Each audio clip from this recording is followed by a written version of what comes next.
माँ, मेरा कसूर नहीं था। एक चाचू से टॉफी ही तो ले ली। बाबा सा वो लगता था, मुझे बोला तुम बेटी हो मेरी। उसके पहलू में मैं बैठ गई। मैं टॉफी खाती बातें करती, हाथ मेरे जो सर पर फेरा। मैं समझी थी इंसान ही होगा, उसकी भी कोई बेटी होगी, शायद वो मेरे जैसी होगी।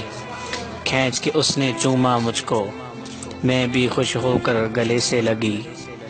माँ, मेरा कसूर नहीं था, एक चाचू से टॉफी ले ली। 10 का नोट भी पकड़ाया था, मुझको जैसे बाबा याद आया। खुशी से लेकर सोचा मैंने, चाचू के पैसों से 2 रुपए की टॉफी है मैंने और भी लेनी। 3 रुपये भैया को दूंगी, 5 की गुड़िया लेनी है मैंने। ऐसे में वो बातें करता, मुझको घर से दूर ले आया। माँ, मेरा कसूर नहीं था, एक चाचू से टॉफी ले ली।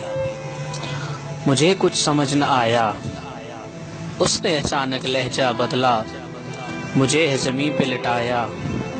मुंह मेरा जो बंद किया, मुझे फिर मालूम नहीं था। छोटी थी मैं, सह न पाई, चाचू का बोझ था मुझ पर, चिल्लाकर तुझको बुलाना चाहा। माँ, मेरे मासूम जिस्म को चाचू ने गोश्त का टुकड़ा समझा। कुत्ते की तरह काटा मुझको, बिल्ली की तरह वो देख रहा था। माँ, अब मैं सह न पाई, तेरी कली मुरझा गई।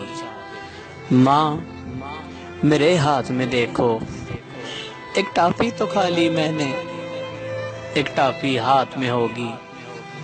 माँ, अब के बार घर पैदा हूँ मैं, मुझको खुद से दूर न करना।